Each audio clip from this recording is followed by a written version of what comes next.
मेरे प्यारे बच्चे, आज तुम यहाँ हो इस क्षण में इस आवाज को सुनते हुए। क्या तुमने कभी सोचा है कि इतने करोड़ों वीडियो के बीच, इतनी अनगिनत आवाजों के बीच तुम्हारे अंगूठे ने ठीक इसी पल, ठीक इसी स्क्रीन पर, ठीक इस संदेश को चुना? यह संयोग नहीं है मेरे बच्चे। संयोग तो वह होता है जब दो अनजान धाराएं मिलती हैं और फिर अलग हो जाती हैं। लेकिन जब दो आत्माएं मिलती हैं, एक जो पुकार रही थी और एक जो उत्तर लेकर आई थी, तो उसे संयोग नहीं कहते, उसे नियति कहते हैं। उसे भोलेनाथ की इच्छा कहते हैं। और आज ठीक इस पल भोलेनाथ ने तुम्हें यहाँ। मेरे प्रिय आत्मा, अगर तुम यह शब्द पढ़ रहे हो तो समझ लो कि आज का दिन साधारण नहीं है। आज का दिन तुम्हारे जीवन में एक सूक्ष्म मोड़ लेकर आया है। हर दिन सूरज उगता है, लेकिन कुछ दिन ऐसे होते हैं जब भीतर भी एक नया प्रकाश जन्म लेता है। और आज वही दिन है। तुमने कभी ध्यान दिया है, जीवन हमें संकेत देता है धीरे धीरे, बार बार। लेकिन हम व्यस्त रहते हैं, उलझे रहते हैं और उन संकेतों को अनदेखा कर देते हैं। आज तुम रुके हो, पढ़ रहे हो, महसूस कर रहे हो। यही पहला संकेत है कि तुम्हारी आत्मा अब जागने के लिए तैयार है। शायद तुम थके हुए हो, थके हुए लोगों से नहीं, थके हुए हालातों से नहीं, बल्कि खुद से। जब इंसान खुद से थक जाता है, तब सबसे बड़ा परिवर्तन जन्म लेता है। तुम्हारे भीतर एक आवाज है, बहुत धीमी, बहुत गहरी।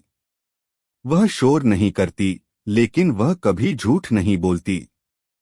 वही तुम्हारी सच्ची दिशा है। आज बस एक पल के लिए उस आवाज को सुनो। दुनिया को नहीं, दूसरों को नहीं, सिर्फ खुद को। रुको, सांस लो और खुद से पूछो, मैं सच में क्या चाहता हूं? जो पहला उत्तर आए वही सत्य है। उसे दबाना मत, उसे छोटा मत समझना। वही तुम्हारी आत्मा की पुकार है। जीवन हमेशा सीधा नहीं होता। कभी कभी रास्ते टूटते हैं, लोग बदलते हैं, सपने बिखरते हैं। लेकिन यह अंत नहीं होता, यह पुनर्निर्माण होता है। तुम अभी निर्माण के बीच में हो। हाँ, दर्द है। हाँ, उलझन है। हाँ, कभी कभी सब बेकार लगता है। लेकिन जो बन रहा है वह पहले से कहीं ज्यादा मजबूत है। याद रखो, बीज जब मिट्टी में दबता है तब वह खत्म नहीं होता। वह एक नए जीवन की शुरुआत करता है। तुम वही बीज हो। अब एक और बात ध्यान से सुनो। तुम्हें सब कुछ समझने की जरूरत नहीं है। तुम्हें हर चीज को नियंत्रित करने की जरूरत नहीं है। कभी कभी बस इतना काफी होता है कि तुम एक कदम आगे बढ़ाओ। बाकी रास्ता खुद बनता चला जाता है। डर लगेगा, यह स्वाभाविक है। लेकिन डर के बावजूद चलना, यही साहस है। और तुम में वह साहस है, हमेशा से था। अब अपने जीवन के उन लोगों के बारे में सोचो जिन्होंने तुम्हें चोट पहुंचाई। तुम्हारा दर्द सही है, तुम्हारी भावनाएं सच्ची हैं। लेकिन एक सच और है, जब तक तुम उस दर्द को पकड़े रखोगे, तुम आगे नहीं बढ़ पाओगे। छोड़ना जरूरी है, क्षमा करना जरूरी है। उनके लिए नहीं, अपने लिए। क्योंकि तुम हल्का महसूस करने के योग्य हो। अब खुद की ओर देखो। क्या तुमने खुद को माफ किया है? उन गलतियों के लिए, उन फैसलों के लिए, उन पलों के लिए जब तुम कमजोर पड़ गए थे। आज अभी यहीं धीरे से कहो, मैं खुद को माफ करता हूं। इस एक वाक्य में बहुत शक्ति है। तुम बदल सकते हो। तुम आगे बढ़ सकते हो। तुम एक नई शुरुआत कर सकते हो। और सबसे सुंदर बात, यह सब अभी शुरू हो सकता है। इसी क्षण। भविष्य का इंतजार मत करो। सही समय का इंतजार मत करो। सही समय यही है। अब एक छोटा सा अभ्यास। कल सुबह उठते ही 3 चीजें याद करना जिनके लिए तुम आभारी हो। छोटी छोटी बातें, लेकिन दिल से, क्योंकि कृतज्ञता वह द्वार है जिससे शांति अंदर आती है। और धीरे धीरे तुम महसूस करोगे, कुछ बदल रहा है। बाहर नहीं, भीतर। और जब भीतर बदलता है तो पूरी दुनिया बदलती है। तुम अकेले नहीं हो, यह मत भूलना। जब भी सब कुछ भारी लगे, बस एक पल के लिए रुकना, आंखें बंद करना और खुद से कहना, मैं ठीक हूं, मैं रास्ते पर हूं। और सच में तुम हो। तुम्हारी यात्रा शुरू हो चुकी है। अब बस चलते रहो, शांत रहो, सचेत रहो और भरोसा रखो। सब ठीक होगा। और उससे भी बेहतर, तुम ठीक हो जाओगे। मेरे प्रिय, अगर तुम अभी भी पढ़ रहे हो तो इसका मतलब है कि तुम्हारे भीतर कुछ सच में बदलना चाहता है। यह सिर्फ शब्द नहीं है, यह तुम्हारी अपनी चेतना तुम्हें पुकार रही है। जरा एक पल के लिए कल्पना करो, तुम एक लंबे रास्ते पर चल रहे हो।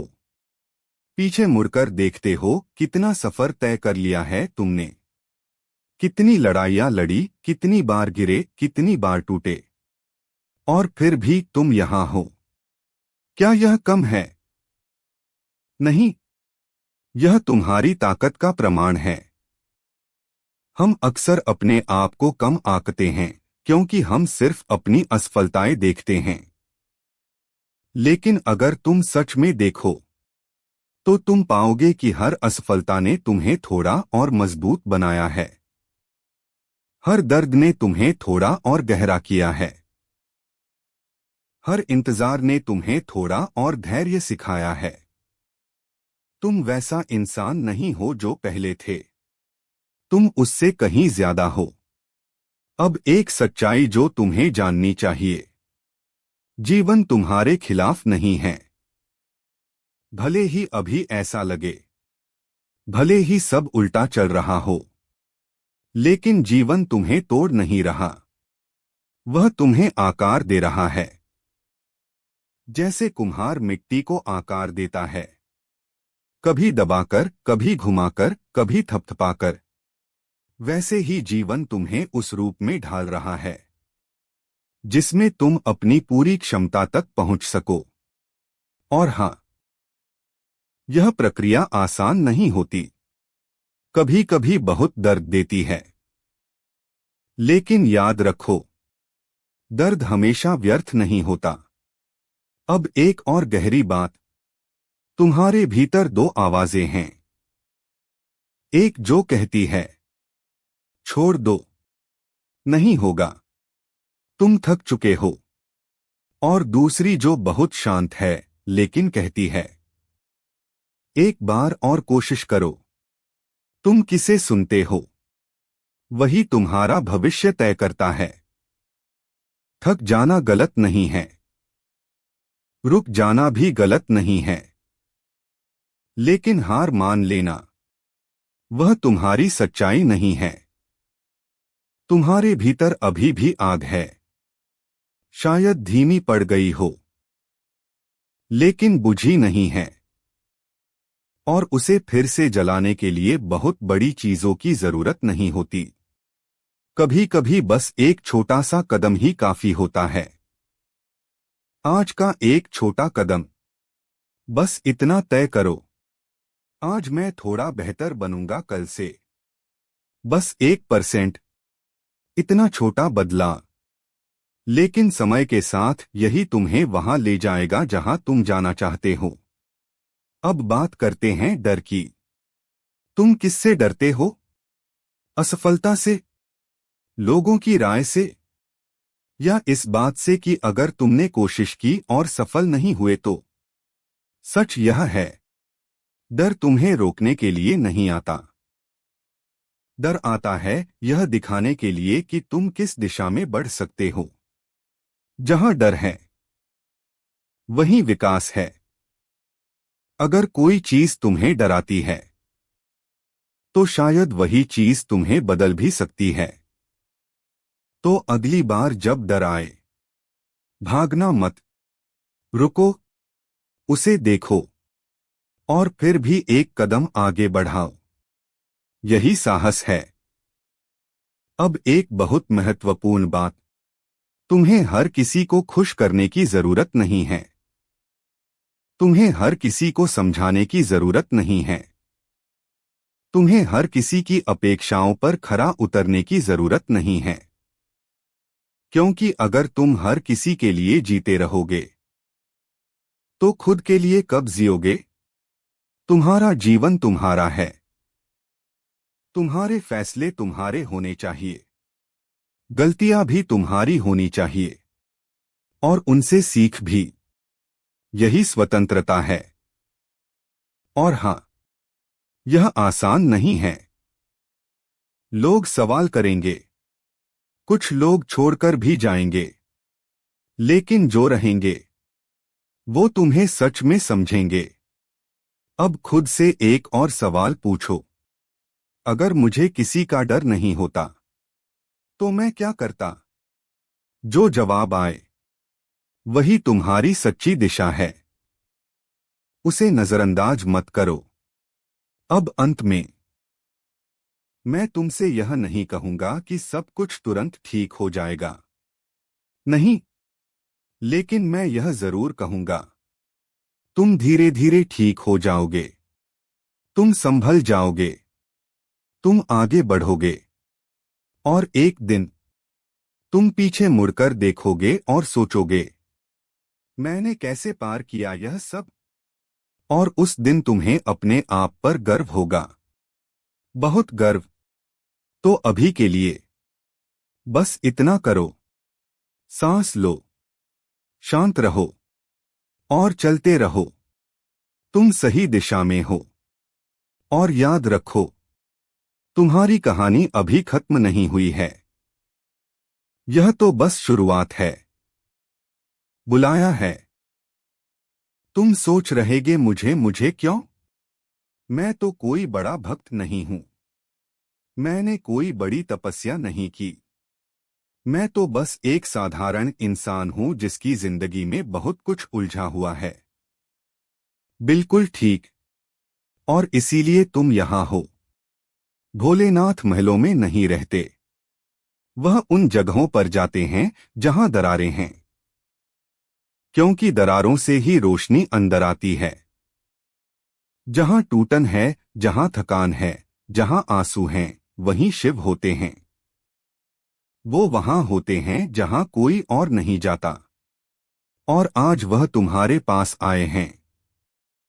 मुझे पता है तुम्हारी जिंदगी में कुछ ना कुछ ऐसा चल रहा है जो तुम किसी को बता नहीं सकते।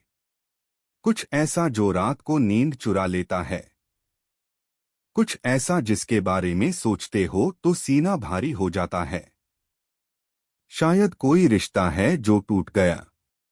शायद कोई सपना है जो बिखर गया। शायद कोई इंसान है जिसने वो किया जो तुमने कभी सोचा भी नहीं था। या शायद, और यह सबसे गहरी बात है, शायद तुम खुद से थक गए हो, खुद से। यह सबसे भारी थकान होती है बच्चे। जब इंसान बाहर की दुनिया से नहीं अपने भीतर से थक जाता है। जब वह अपनी ही नजर से बचना चाहता है। जब आईना देखना मुश्किल हो जाता है। लेकिन जानते हो भोलेनाथ क्या देख रहे हैं? जब तुम आईना नहीं देख पा रहे, वह देख रहे हैं एक आत्मा को जो अभी भी संघर्ष कर रही है। जो टूटी है लेकिन रुकी नहीं है, जो डरी है लेकिन आगे बढ़ रही है, और वह मुस्कुरा रहे हैं। उस मुस्कान से जो हम नहीं समझ पाते, वो मुस्कान जो पिता के चेहरे पर तब आती है जब बच्चा गिरकर भी उठने की कोशिश करता है। तुम उठने की कोशिश कर रहे हो, इसीलिए तुम यहां हो। अब मैं तुमसे एक बात पूछना चाहता हूं, और यह प्रश्न तुम्हें अपने भीतर से पूछना है, मुझसे नहीं। मैं क्या चाहता हूं? नहीं, वो नहीं जो तुम्हें लगता है तुम्हें चाहिए। नहीं, वो नहीं जो दुनिया कहती है तुम्हें चाहिए होना चाहिए, बल्कि वो जो तुम्हारी आत्मा की गहराई में छुपा है, जिसे शायद तुमने खुद कभी ठीक से नाम नहीं दिया। रुको, एक पल के लिए रुको। सांस लो, महसूस करो। जो पहला शब्द आया वह सुनो, क्योंकि वह शब्द शिव का संदेश है। वह तुम्हारी आत्मा की आवाज है जो वर्षों से दबी थी, और आज इस क्षण में इस संदेश के साथ उसे थोड़ी जगह मिली है। मेरे बच्चे, मैं तुम्हें एक कहानी सुनाता हूं। बहुत समय पहले हिमालय की एक गुफा के पास एक जलधारा बहती थी। वो धारा बहुत छोटी थी, इतनी छोटी कि जब बड़े बड़े यात्री वहां से गुजरते थे वह उसे देखते भी नहीं थे। उनकी नजर गंगा पर थी जो दूर नीचे घाटी में गर्जना करती थी। उनकी नजर ऊंचे हुए हिमशिखों पर थी जो बादलों को छूते थे। वह छोटी धारा बस बहती रहती थी, पत्थरों के बीच से, घास के बीच से, कभी कभी किसी बड़े पत्थर से टकराती और बिखर जाती, लेकिन बिखर कर भी रुकती नहीं थी, किसी और रास्ते से आगे बढ़ जाती थी। एक दिन एक साधु वहां आए। वह भी उसी गुफा की तरफ जा रहे थे जहां सब जाते थे, लेकिन उनकी दृष्टि उस छोटी धारा पर पड़ी। वो रुके, बैठ गए उसके पास और घंटों बैठे रहे। जब शिष्यों ने पूछा, गुरुदेव यहां क्यों रुके? यह तो बहुत छोटी धारा है, कुछ विशेष नहीं है इसमें। साधु मुस्कुराए, बोले, यह धारा बहुत विशेष है। इसे देखो, जब यह बड़े पत्थर से टकराती है तो क्या करती है? रुकती है? नहीं, बिखरती है। हाँ, लेकिन बिखर कर भी इसकी दिशा नहीं बदलती। यह नीचे जाती है, हमेशा नीचे, और नीचे जाकर ही यह एक दिन उस महान नदी में मिलेगी जिसे सब पूजते हैं। शिष्यों ने पूछा, तो इसमें हमारे लिए क्या सीख है? साधु ने कहा, यह सीख है कि महानता बड़े होने में नहीं है, महानता रुकने में है, उस पल के लिए जब सब देख रहे हों।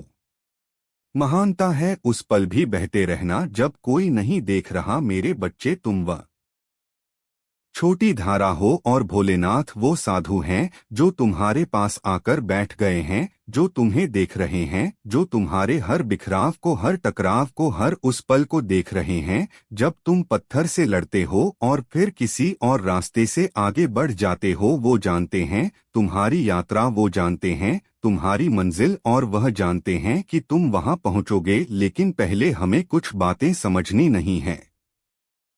जिंदगी एक बड़ा रहस्य है, और यह रहस्य सबसे पहले हमें भ्रमित करता है, फिर परखता है, और जब हम परख से गुजरते हैं तब हमें अपना असली रूप दिखाता है। तुम अभी उस परख के बीच में हो, और मैं जानता हूं परख में होना बहुत मुश्किल होता है, क्योंकि परख में कोई नहीं बताता कि तुम सही रास्ते पर हो। परख में कोई नहीं आता पीठ थपथपाने। परख में तुम अकेले होते हो, अपने भय के साथ, अपने दर्द के साथ, अपने उन सवालों के साथ जिनका कोई जवाब नहीं देता। यह मेरे साथ ही क्यों हो रहा है? मैंने क्या गलत किया? कब तक? क्या कभी ठीक होगा? यह सवाल इन्हें शिव जानते हैं, हर एक को शब्द दर शब्द, क्योंकि यह सवाल तुम्हारे नहीं है केवल। यह हर उस आत्मा के सवाल हैं जो कभी इस धरती पर आई और जिसने यहाँ रहकर प्रेम किया, दर्द सहा, टूटी बिखरी और फिर भी चलती रही, और शिव ने इन सवालों का उत्तर दिया है। लेकिन वह उत्तर किताबों में नहीं लिखा है, वह उत्तर मंत्रों में नहीं है। हालांकि मंत्र उस द्वार तक पहुंचने का रास्ता जरूर है। वह उत्तर तुम्हारे भीतर है, तुम्हारी आत्मा के उस कोने में जहां अभी तक शायद तुम गए नहीं हो। आज उस कोने में जाएंगे साथ में। लेकिन पहले एक और बात, तुम्हारे जीवन में जो भी हो रहा है वह सब एक कारण से हो रहा है, और वह कारण तुम्हें कमजोर करने के लिए नहीं है। वो कारण तुम्हें पुकारने के लिए है। पुकारना उस दिशा की तरफ जहां तुम्हारा असली घर है। घर, हम सब घर जाना चाहते हैं, लेकिन हम घर का पता भूल जाते हैं। हम सोचते हैं घर वह जगह है जहां परिवार है, जहां सुख है, जहां सब कुछ ठीक है। लेकिन घर वह जगह है जहां शिव है, और शिव तुम्हारे भीतर हैं। भीतर यह शब्द सुनकर मत हटो। मुझे पता है यह थोड़ा अजीब लगता है। भीतर यह शब्द हमें कभी कभी डराता है, क्योंकि भीतर जाने का मतलब है अपने आप से मिलना, और हम अपने आप से बहुत डरते हैं। हम डरते हैं कि अगर हम सच में भीतर गए तो जो हम वहां देखेंगे वह हमें पसंद नहीं आएगा। लेकिन मेरे बच्चे, जब तुम भीतर जाते हो सच में डर छोड़कर, बिना कोई तैयारी किए, तो तुम्हें वहां एक चीज मिलती है, शांति। वह शांति जो किसी ने नहीं चुराई, वह शांति जो हमेशा से थी, वह शांति जो शिव का स्वरूप है, और यही सबसे बड़ा रहस्य है। तुम जो खोज रहे हो, चाहे तुम उसे प्रेम कहो, चाहे सफलता, चाहे शांति, चाहे उत्तर, वह सब तुम्हारे भीतर है। लेकिन हम उसे बाहर खोजते हैं, इसलिए कभी नहीं मिलता। अब मैं तुम्हें एक और कहानी सुनाता हूं। एक गांव था। उस गांव में एक युवक था जिसका नाम था कल्याण। कल्याण बहुत होनहार था। सब कहते थे यह लड़का एक दिन कुछ बड़ा करेगा। उसके माता पिता को उस पर गर्व था। उसकी आंखों में एक ऐसी रोशनी थी जो दूर से दिखती थी। लेकिन एक दिन, एक ही दिन में सब बदल गया। उसके पिता का व्यापार डूब गया। घर गिरवी रखना पड़ा। जो रिश्तेदार कल तक सलाम ठोकते थे, वह आज मुंह फेर लेते थे। जिस लड़की से शादी तय थी, उसके घर से खबर आई कि वह किसी और से ब्याही जाएगी। एक ही रात में कल्याण की दुनिया उलट गई।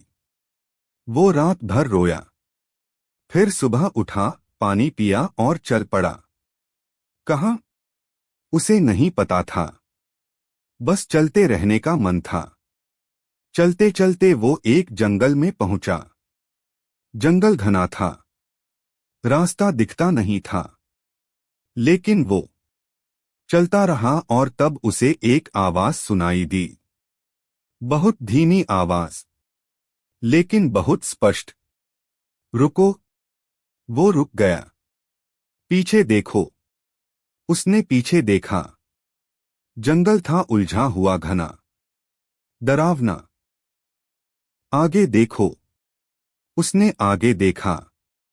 जंगल था उतना ही उलझा हुआ, उतना ही घना।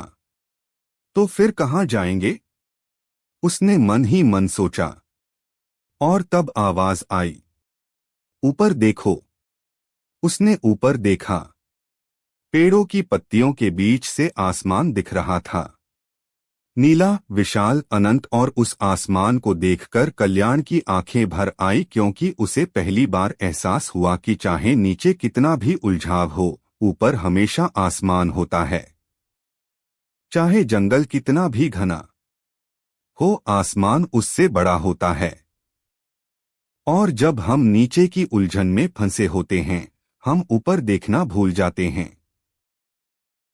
मेरे बच्चे, वो आवाज जो कल्याण को सुनाई दी वो शिव की थी, और वही आवाज आज तुम्हें सुनाई दे रही है। ऊपर देखो, ऊपर यानी उस चेतना की तरफ जो तुम्हारी समस्याओं से बड़ी है। ऊपर यानी उस शक्ति की तरफ जो तुम्हारे भय से बड़ी है। ऊपर यानी भोलेनाथ की तरफ। अब मैं तुमसे एक गहरी बात करना चाहता हूं। तुम्हारे जीवन में जो दर्द है उसे एक पल के लिए देखो, लेकिन डर से नहीं, जिज्ञासा से, जैसे एक वैज्ञानिक किसी नई चीज को देखता है, बिना निर्णय के, बिना भय के, बस देखने के लिए। वो दर्द कैसा दिखता है, उसका रंग क्या है, उसका आकार क्या है, वो कहाँ से आया। जब तुम इस तरह देखोगे, बिना प्रतिरोध के, बिना भागने की कोशिश के, तो एक अद्भुत बात होगी। वो दर्द छोटा दिखने लगेगा, नहीं खत्म नहीं होगा, लेकिन छोटा दिखेगा, क्योंकि जब हम दर्द से भागते हैं तो वह हमारा पीछा करता है और बड़ा लगता है। जब हम उसे देखते हैं, सामना करते हैं, तो वह अपने असली आकार में दिखता है। और शिव का पूरा दर्शन यही है। शिव ने विष पिया था। क्यों? क्योंकि उन्होंने उससे मुंह नहीं फेरा। उन्होंने कहा, यह जो सबसे भयानक है, यह जो सबसे जहरीला है, यह जो सब छोड़कर भाग रहे हैं, मैं इसे धारण करूंगा। और उन्होंने किया, और वह नीलकंठ बन गए। नीले कंठ वाले, जो झड़ को ऊपर नहीं जाने देते, जो उसे रोक लेते हैं, जो उसे अपनी शक्ति बना लेते हैं। मेरे बच्चे, तुम्हारा दर्द, तुम्हारा विष, अगर तुम उसे भागने से रोको, अगर तुम उसे धारण करो, अगर तुम उससे डरना बंद करो, तो वह तुम्हें नीलकंठ बना सकता है। तुम्हारे भीतर भी एक नीलकंठ छुपा है। इसे मैं किसी काल्पनिक बात की तरह नहीं कह रहा। मैं इसे एक ऐसी सच्चाई की तरह कह रहा हूं जो तुम्हारे जीवन में हर पल घटती है। जब तुम किसी मुश्किल से गुजरे और दूसरी तरफ निकले, वो नीलकंठ था। जब तुमने कोई भारी खबर सुनी और फिर भी अगले दिन उठकर काम किया, वो नीलकंठ था। जब किसी ने तुम्हें तोड़ने की कोशिश की और तुम टूटे जरूर, लेकिन मिटे नहीं, वो नीलकंठ था। तुम पहले से हो, बस तुम्हें उसकी पहचान होनी चाहिए। और इसी पहचान के लिए आज शिव ने तुम्हें यहां बुलाया है। अब कुछ और गहरे जाते हैं।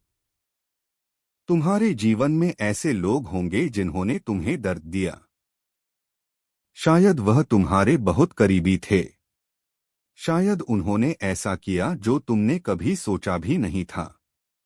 शायद उन्होंने धोखा दिया, या शायद उन्होंने बस तुम्हें वह नहीं दिया जो तुम्हें चाहिए था।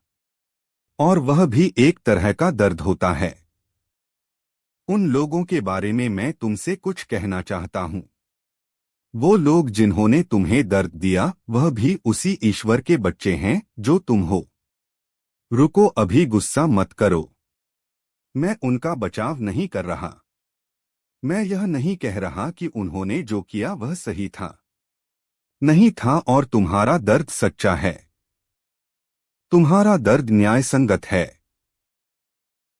लेकिन मैं तुमसे यह पूछना चाहता हूं, क्या तुमने कभी सोचा है कि वह लोग भी किसी दर्द से गुजरे होंगे, कि उनके भीतर भी कोई टूटा हुआ हिस्सा होगा, कि उन्होंने तुम्हें दर्द शायद इसलिए दिया क्योंकि वह खुद दर्द में थे।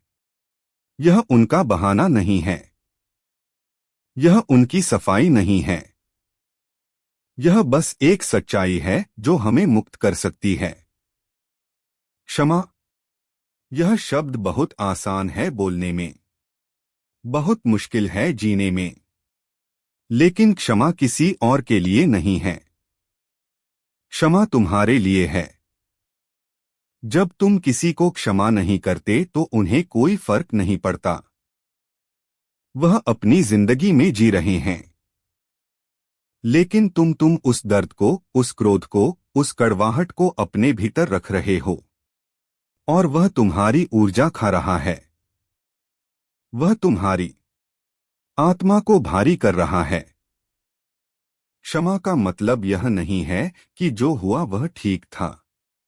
क्षमा का मतलब है मैं उस दर्द को अब